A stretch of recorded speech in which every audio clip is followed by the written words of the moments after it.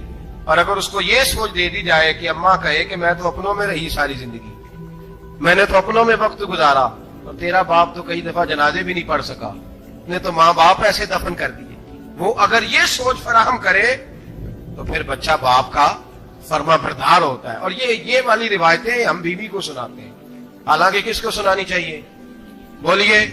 بہن اور بیٹی کو، بہن اور بیٹی کو سنائیں یہ باتیں، ان کو سمجھائیں تاکہ آگے جا کے وہ جو گھر ترتیب دیں وہ گھر بڑا عمدہ اور نکھرا ہوا ہو. حضرت سیدنا ابراہیم 13 سال کے بعد آئے، چونکہ گھر میں اللہ تبارک و تعالیٰ کی دوستی کا چرچا تھا، اللہ تبارک و تعالیٰ کی محبوبیت کا غلبہ تھا. 13 سال کے بعد فلما بالغ معہ سعیا، بیٹا جب اتنا بڑا ہوا کہ ساتھ چلنے لگا تو حضرت ابراہیم نے اپنے بیٹے کو بلا کے کہا بیٹا مجھے خواب آئی ہے، میں تجھے ذبح کر رہا ہوں، تیری کیا رضا ہے؟ حضرت اسماعیل کہنے لگے یا ابت افعل ما تؤمر، ابا جی اللہ جیسے حکم دیتا ہے میرے ساتھ ویسے ہی کریں، جیسے اللہ حکم دیتا ہے ویسے ہی، بولیے، ویسے ہی کریں. حضرت حاجرہ کو کہا کہ ایک دوست نے دعوت کی ہے تو وہاں جا رہے ہیں. بی بی مطمئن ہے، تفصیلات کی ضرورت نہیں، ختم بات، اعتبار ہے، مطمئن ہو گئی. شیطان پیچھے سے آیا اماں کے پاس، ذرا تھوڑی دیر کے لیے تصور جمائیے، یہاں تو پڑوسن آ کے کوئی بات بتا دیتی ہے خاوند کے بارے میں تو کئی مہینے جھگڑا جاری رہتا ہے، پڑوسن محلے دار. شیطان نے آ کے بتایا لفظ کیا ہے؟ کہا حضرات تمہیں پتا ہے کہاں جا رہے ہیں؟ کہا دوست کی دعوت میں. تو کہنے لگے دوست کون ہے؟ رب کریم. اور ابراہیم کا خیال ہے کہ اس رب نے مجھے حکم دیا ہے کہ میں ذبح کروں. تو حضرت حاجرہ کہنے لگی کہ باپ بھی بیٹا ذبح کرتے ہیں. شیطان کہنے لگا ان کا خیال ہے کہ ان کے رب نے حکم دیا ہے. جناب حاجرہ فرمانے لگی اگر رب نے حکم دیا تو پھر تو مجھے شیطان لگتا ہے، تو مجھے شیطان لگتا ہے. کا کیا مطلب؟ فرمانے لگی اگر رب کریم کا حکم ہے تو میرے پاس ایک اسماعیل ہے، اگر 1000 بھی ہوتے میں سارے اللہ کے راستے میں پیش کر دے دیتی. مالک کا ہی تو ہے سارا کچھ، اسی کا ہے، اس میں لیت اللہ کی کیا گنجائش. حضرت سیدنا ابراہیم علیہ السلام نے بیٹے کے حلق پہ چھری رکھ بھی دی اور چھری چلا بھی دی، رکھ بھی دی. اور وہ تو اللہ کریم نے فرمایا یا ابراہیم قد صدقت الرؤیا، ابراہیم تو نے خواب سچا کر دکھایا، وہ قیامت تک تیرا نام رہے گا. حضرت ابراہیم نے وطن بھی دیا، جان بھی دی، بیٹا بھی. اللہ کریم نے دمبے دیے، فرمایا یہ فدیہ ہے. اب یہ قربانی قیامت تک حضرت ابراہیم کے طریقے کے مطابق جاری ہے. حضرت ابراہیم بہت بڑے مہمان نواز تھے، بہت بڑے. آپ جب مصر میں قیام تھا تو بڑے بڑے لمبے چوڑے لنگر پکتے تھے، لوگ آیا جایا کرتے تھے، بڑا تفصیل کے ساتھ کھانا ہوتا تھا. مہمان نوازی آپ کی خاص صفت مبارکہ ہے. ہمارے ہاں بھی مہمان نوازی ہوتی ہے امیروں کی، بلکہ اب تو مہمان نوازی اس طرح کی ہے کہ کل تیری میرے پاس دعوت ہے اور پرسوں میری تیرے پاس ہے. وہی امیروں میں وہ چکر رہتا ہے، پارٹیاں دوست ایک دوسرے کو ڈالتے ہیں، تیری طرف پارٹی تیری طرف. اور اسی انداز میں اب یہ عید آئے گی نا، ٹکا پارٹیاں ہوں گی جگہ جگہ. اور لوگ سوال پوچھنے لگے ابھی سے، کہتے ہیں قربانی کا کتنا گوشت گھر رکھنا جائز ہے؟ قربانی کا کتنا گوشت گھر رکھنا جائز ہے؟ سارا ہی جی ہاں. اس لیے فریزر لے لے، فریج سے نہیں کام چلے گا. سارا ہی جائز گھر رکھنا، سارا ہی جائز ہے، رکھ لیں. او خدا کے بندے، قربانی وہ بندہ دیتا ہے جو سارا سال ہی گوشت کھاتا ہے. صحیح کہہ رہا ہوں؟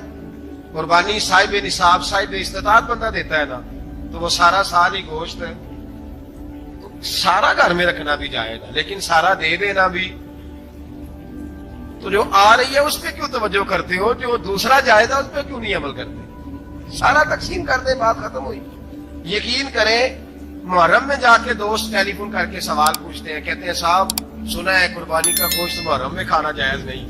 میں کہ نہیں, ربیع الاول چ بھی جائز جی, رجب رمضان تک کھاؤ, کوئی بندہ نہیں منع کرتا, اس لیے کہ کسی کو دینا تو پسند ہی نہیں, یا پھر اس میں سے جو خاص خاص چیزیں ہیں وہ اپنی فریج میں اور باقی جو ہے وہ دوسروں کے لیے. یہ کیا طریقہ ہے ہمارا, اور اسی پہ عمل ہے. اللہ تبارک و تعالی ہمیں سمجھنے کی توفیق عطا فرمائے. یہ قربانی حضرت ابراہیم کا طریقہ ہے.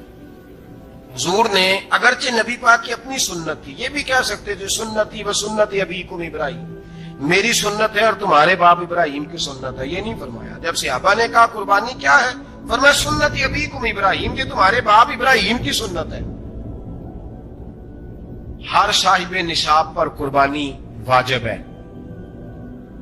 جو زکوٰۃ کا نصاب رکھتا ہو اس پر قربانی واجب ہے, یعنی ضروریات سے زیادہ اتنے پیسے, جتنے پیسوں سے زکوٰۃ فرض ہوتی ہے اتنے پیسے جس آدمی کے پاس قربانی سے پہلے پہلے آ جائیں اس آدمی پر قربانی کرنا واجب ہے. بکرا, چترا, دمبا 1 سال کا یا دمبا 6 مہینے کا ہو پر اتنا بڑا محسوس ہوتا ہو کہ لگے 1 سال کا ہے, اس کی قربانی ہو سکتی ہے. جانور میں کوئی عیب نہیں ہونا چاہیے, اتنا کمزور نہ ہو کہ ذبح جہاں اسے کرنا ہے وہاں وہ چل کے جا نہ سکے, اتنا کمزور جانور نہ ہو, اس کے اندر بظاہر کوئی اتنا بڑا نقص نہ پایا جاتا ہو, کانا نہ ہو, لنگڑا نہ ہو, کوئی اس کی ہاتھ نہ کٹے ہوئے ہو, ایسا نقص جو واضح ہو. بکرا 1 سال کا, گائے اور بھینس یہ 2 سال کی, اونٹ 5 سال کا.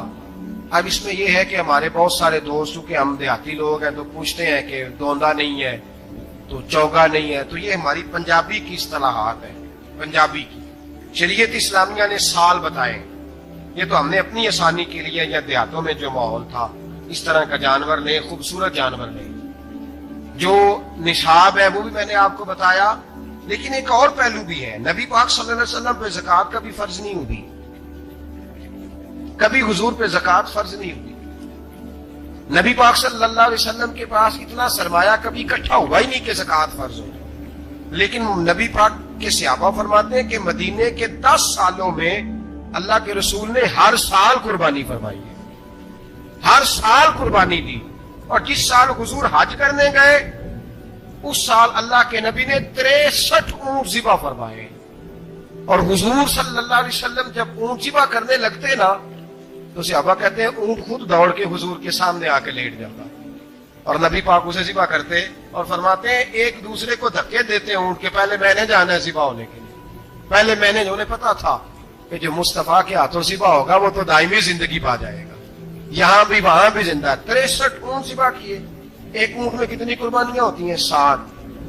اب 63 کو 7 سے ضرب دو گے تو کتنی بنے گی؟ اور پھر نبی پاک صلی اللہ علیہ وسلم نے 10 سال مدینہ منورہ میں قربانی دی, ہر سال. اب وہ 63 اونٹ, ایک اونٹ میں 7 قربانیاں, 8 سال جہاں قربانی. اور مولا علی شیر خدا فرماتے ہیں نبی پاک 2 قربانیاں دیتے. میں نے کہا حضور 2 جانور ذبح کر رہے ہیں آپ, تو حضور نے فرمایا ایک میری طرف سے, ایک میری امت کی طرف سے, غریبوں کی طرف سے. اور حضرت علی کو حضور نے وصیت فرمائی تو 2 دیا کرے گا. یا رسول اللہ صلی اللہ علیہ وسلم میں غلام ہوں, خادم ہوں. حضور نے فرمایا علی ایک تو نے اپنی دینی ہے, ایک میری طرف سے دینی ہے. 2 قربانیاں. مولا علی نے بھی ساری زندگی 2 قربانیاں دی. حضرت علی بھی مال کے نصاب نہیں تھے, اپنا مکان ہی نہیں تھا, کوئی کاروبار نہیں تھا, کئی دن فاقے رہتے تھے, تو قربانیاں کتنی دیتے تھے؟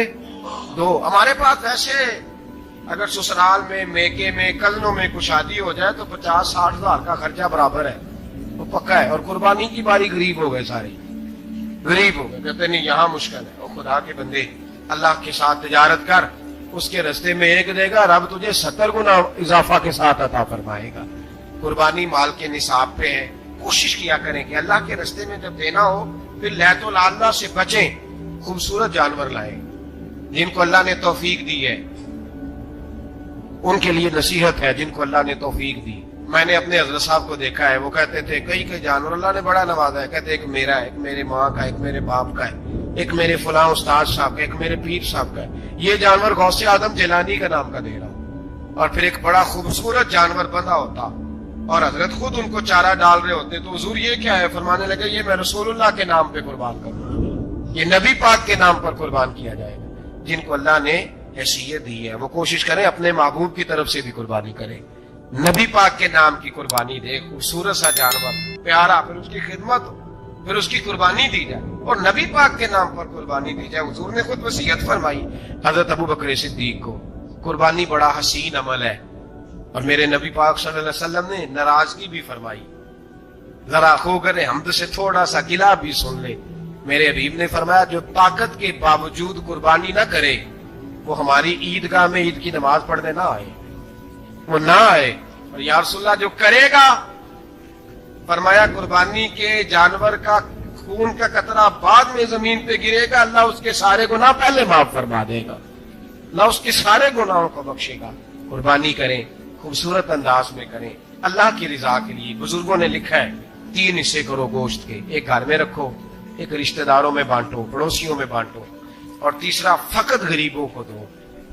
لیکن میں اکثر یہ سوچتا ہوں کہ ہمارے ہاں قربانی کرتا ہی وہ ہے جن کے گھر میں ہر جمعرات کو چھوٹا گوشت پکتا ہے, اور جن کے گھر میں ہفتے میں 3 دفعہ مرغی کا گوشت پکتا ہے, وہی تو قربانی دینے کے قابل ہوتے ہیں. تو وہ بھی اگر قربانی کے بکرے میں سے بھی تیسرا رکھنا چاہیں تو اجازت تو ہے. میں نے کہا سارا رکھنے کی بھی اجازت ہے, لیکن اگر آپ مہربانی کریں, کوشش کریں کہ یار ہم تو سارا سال ہی کھاتے ہیں, اور ہمارے یہاں جو گوشت تقسیم ہوتا ہے نا وہ بھی باری لگی ہوئی ہے. ادھر سے پلیٹ آئی تھی گوشت کی تو ادھر سے بھر کے چلی گئی. تو اس نے کی ہے, اس کو بار بار گوشت دینے کا کیا مطلب ہے؟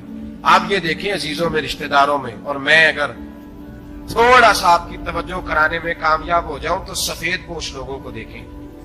کچھ سفید پوش ہیں, سفید پوش جن کے اوپر قرضے ہیں, بیماریوں نے جکڑ لیا ہے, گھر میں بڑے بڑے سخت مریض آ گئے ہیں. سفید پوش پہلے دیا کرتے تھے. آپ ان سے پوچھتے ہیں صاحب قربانی, تو بات کو ٹالتے ہیں. وہ کہتے ہیں سوچ رہا ہوں کوئی حصہ ڈال جائے. پردہ پوشی کرتے ہیں, کہتے ہیں کہیں حصہ رکھا ہوا, پردہ پوش. اکثر وہ لوگ قربانی نہیں دے پاتے. اکثر دیا کرتے تھے, اب نہیں دے پا رہے. کیوں؟ اس لیے کہ مشکلات ایسی آ گئی. ان لوگوں کا خیال کریں, ان کے گھروں تک گوشت پہنچا کے آئیں.